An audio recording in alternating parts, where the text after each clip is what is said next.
Hello, my name is Michelle. And I'm Christy. We are the hosts and producers of the Big Wedding Planning Podcast. And today we would like to speak to you about your wedding budget and why Yes.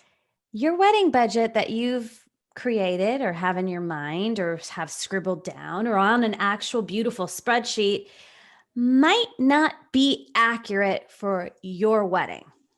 And why is that a problem? Well, a good, solid wedding budget, if you have it from the very beginning, is a guiding principle or light throughout wedding planning.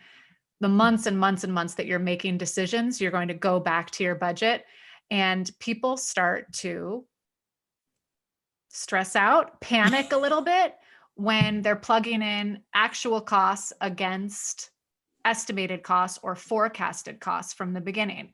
And it tends to get really blown up quickly. People have told us they feel like they're hemorrhaging money or like they're hiding expenses or spending money here and there, and it's just like piling up and it's on credit cards, and it can lead to you know anxiety about all of wedding planning. So we think it's really important to have an accurate budget, a usable, accurate budget from the beginning. And what we wanted to talk about in this video is why so many people have a wedding budget, but it's not actually a good, solid, accurate wedding budget to begin with. So you might have a number that you're working with because that's the only amount that you can spend. Like you've been saving, maybe someone who loves you both very much is contributing a small amount. And while it's a lot of money to you compared to other budgets, it might be relatively small. But let's focus in on the fact that for you, that's your budget. That's all you can spend. That is a lot of money for you.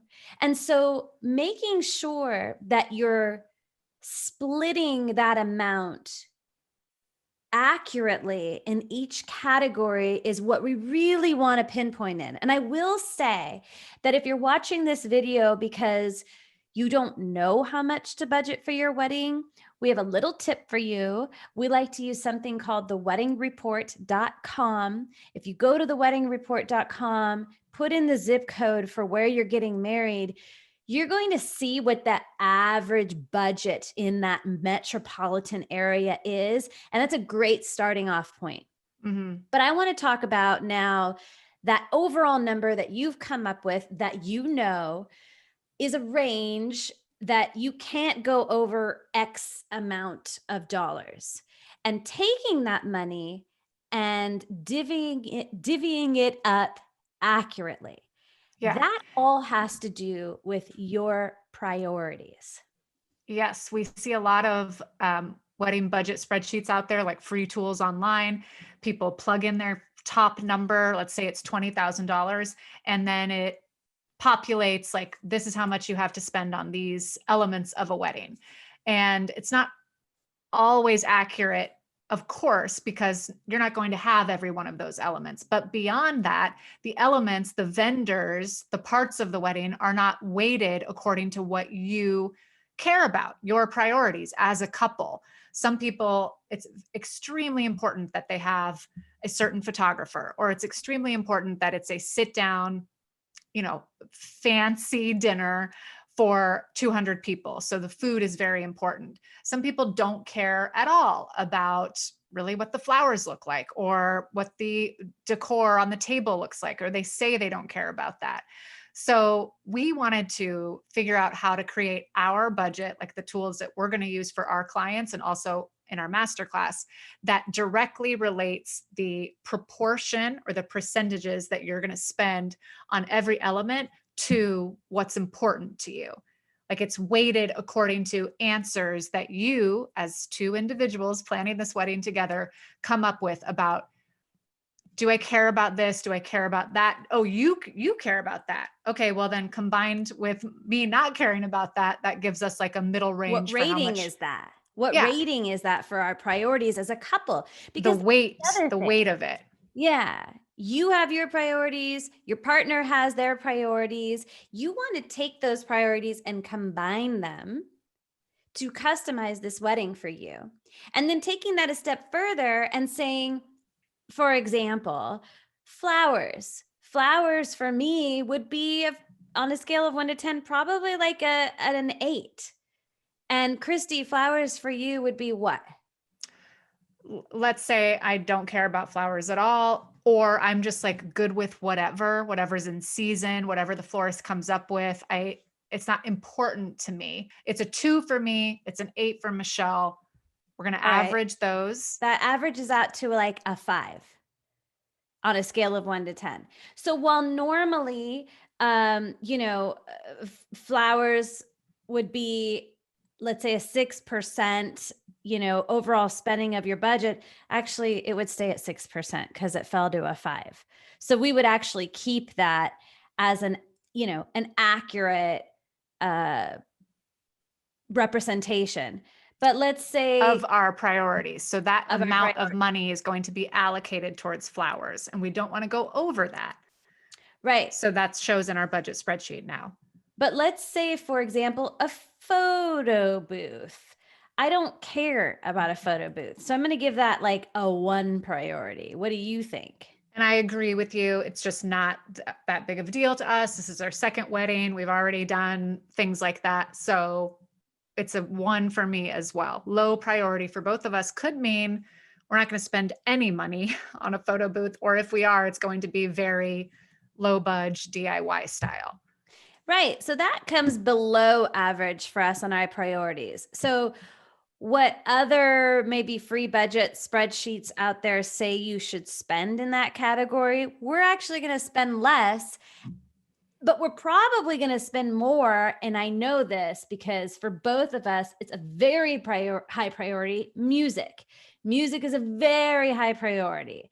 And so while most couples might spend about 6% on music, we're going to probably spend 8 to 9% on music. So we're going to go over budget in that category, but under budget in the photo booth category. And we're going to stay around average for florals.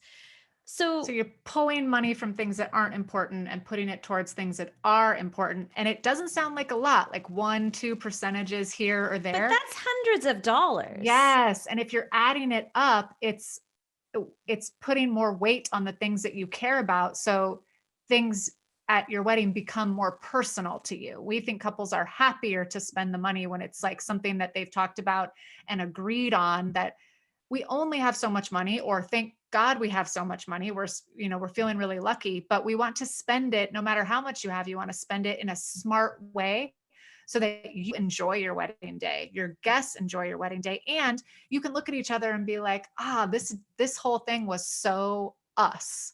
Like we really spent money where we're going to notice it and where we care about it. And we feel proud of ourselves that we didn't spend, a lot of money on something that we felt like we were told we needed to, or that we weren't really that into, or that we didn't even notice or participate in on the wedding day. Sometimes what happens is if you don't get these priorities figured out in the beginning, you've got like, okay, I found this free budget spreadsheet and I think this sounds good. Let's use this.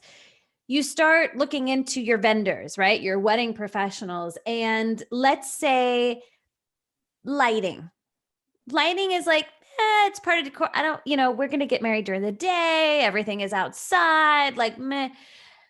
But you meet with this DJ that you love, and the DJ is a little above budget, but you know that that's a high priority to you. Well, this DJ you get along really, really well with, and this DJ also has this amazing lighting package, and you're going to save a lot of money because normally this lighting package would be like $5,000, but this DJ is going to give it to you for $1,200. And you're like, you guys, like, babe, we love this DJ. That seems like a great savings. Right. Let's book it. Let's sign the contract. And then you get home and you start doing more planning and you realize that we spent too much money on that lighting. Like we shouldn't have done that. We needed that. We were only going to spend $600 on lighting. We could have used that $600 in the floral budget, but now we're kind of screwed because we've committed to it.